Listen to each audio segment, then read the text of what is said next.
नमस्कार।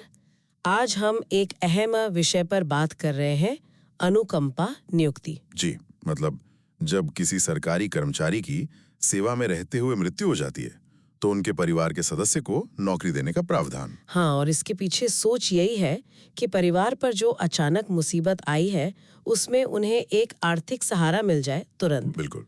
और इसी से जुड़ा एक खास मामला आज हम देखेंगे। भारतीय स्टेट बैंक यानी SBI बनाम जसपाल कौर। ये सुप्रीम कोर्ट का फैसला है 1 फरवरी 2007 का। हाँ, ये केस काफी महत्वपूर्ण है क्योंकि ये दिखाता है कि इन नियुक्तियों के नियम क्या हैं और खास तौर पर परिवार की माली हालत का अंदाजा कैसे लगाया जाता है। सही। तो हमारी आज की ये जो चर्चा है वो सुप्रीम कोर्ट के इसी फैसले पर आधारित होगी। जी, हमारा मकसद है कि इस व्यवस्था को थोड़ा और गहराई से समझे इस केस के जरिए। ठीक है। तो चलिए इस मामले की तह तक चलते हैं। बिल्कुल। तो कहानी कुछ यूं है कि 1 अगस्त 1999 को SBI के एक कर्मचारी थे, श्री सुखबीर इंदर सिंह। उनका देहांत हो गया। उनकी पत्नी जसपाल कौर ने लगभग 6 महीने बाद 5 फरवरी 2000 को अनुकंपा नियुक्ति के लिए आवेदन किया। ठीक है। लेकिन बैंक ने जनवरी 2002 में, मतलब करीब 2 साल लग गए, उनकी अर्जी खारिज कर दी। कारण बताया कि परिवार की आर्थिक स्थिति उतनी खराब नहीं है। अच्छा, तो बैंक ने मना कर दिया। हाँ, फिर मामला गया पंजाब और Haryana high court. High court ने बैंक से कहा कि भाई आप दोबारा विचार करें। ओके।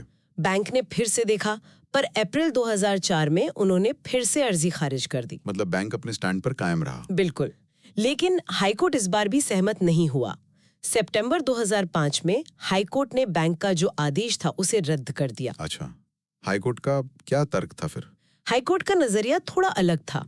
उन्होंने कहा कि परिवार को जो एक मुश्त पैसा मिला था, टर्मिनल लाभ, करीब 4.5 लाख रुपए, हाँ, वो तो बेटियों की शादी जैसे जरूरी कामों के लिए है। और जो मासिक आय बन रही थी बैंक के हिसाब से करीब 5,855 रुपए। जी। हाई कोर्ट ने कहा कि ये गुजारे के लिए काफी नहीं है। तो यहाँ एक मानवीय पहलू देखा हाई कोर्ट ने, लेकिन बैंक का क्या कहना था? उनकी क्या दलील थी? हाँ, ये जानना जरूरी है। देखिए, बैंक की अपनी एक अनुकंपा नियुक्ति योजना थी जो नवंबर 1996 से लागू थी। अच्छा। और ये योजना कोई हवा में नहीं बनी थी। हाँ। ये सरकारी दिशा निर्देशों और सुप्रीम कोर्ट के ही एक पुराने फैसले उमेश कुमार नागपाल वाले केस पर आधारित थी। ओके, तो नियमों के तहत थी। बिल्कुल। और उसका जो मूल सिद्धांत था वो एकदम साफ था।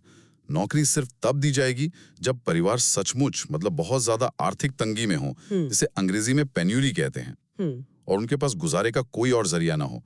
तो बैंक ने जब जसपाल कौर के परिवार की स्थिति का आकलन किया, हाँ। तो उन्होंने सारी चीजें देखी। एक मुश्त मिला पैसा जो करीब 4.5 लाख रुपए था। हाँ। फिर महीने की फैमिली पेंशन 2055 रुपए। जी। और बैंक ने ये भी हिसाब लगाया कि जो एक मुश्त पैसा मिला है उस पर ब्याज कितना मिलेगा। हाँ। वो करीब 3800 रुपए महीना। अच्छा, ब्याज को भी आय माना? हाँ, तो इन सबको मिलाकर मासिक आय बनी करीब 5,855 रुपए। ठीक है। अब बैंक का तर्क ये था कि ये रकम बहुत ज्यादा तंगी वाली स्थिति नहीं दर्शाती। ये उनकी योजना के नियमों के हिसाब से था। और उन्होंने शायद पुराने फैसलों का भी हवाला दिया। जी हाँ, उन्होंने कहा कि भाई देखिए, वित्तीय स्थिति का आकलन करना हमारा यानी सक्षम प्राधिकारी का काम है और हाईकोर्ट को इसमें तब तक दखल नहीं देना चाहिए जब तक कोई गड़बड़ी न दिखे। उन्होंने डेगला सूर्यनारायण जैसे केस का जिक्र किया। समझ गई। तो एक तरफ बैंक की नींव, दूसरी तरफ हाई कोर्ट का मानवीय दृष्टिकोण। हाँ। मामला पहुंचा सुप्रीम कोर्ट। अब यहाँ क्या हुआ, ये दिलचस्प है। हाँ, ये अहम मोड़ था। सुप्रीम कोर्ट ने बैंक की अपील स्वीकार कर ली। अच्छा।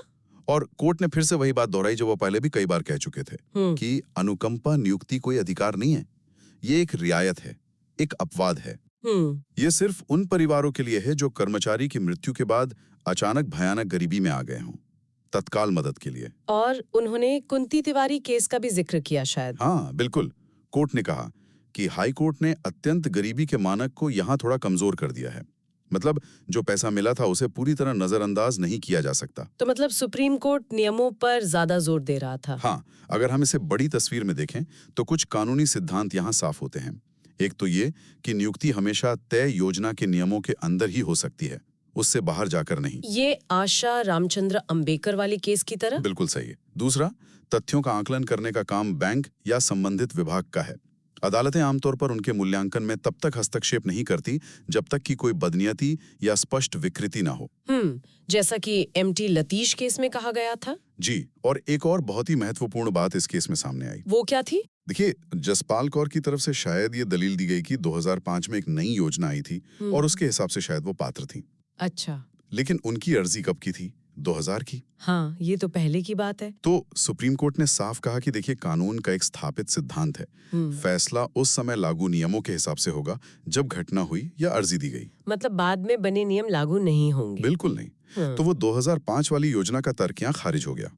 तो इस सब का निचोड़ क्या निकला? अंतिम फैसला क्या हुआ? निचोड़ ये कि सुप्रीम कोर्ट ने हाई कोर्ट का फैसला रद्द कर दिया। ओह। और बैंक ने जो मूल फैसला लिया था, यानी अर्जी खारिज करने का, उसे सही ठहराया। तो जसपाल कौर को अनुकंपा नियुक्ति नहीं मिली।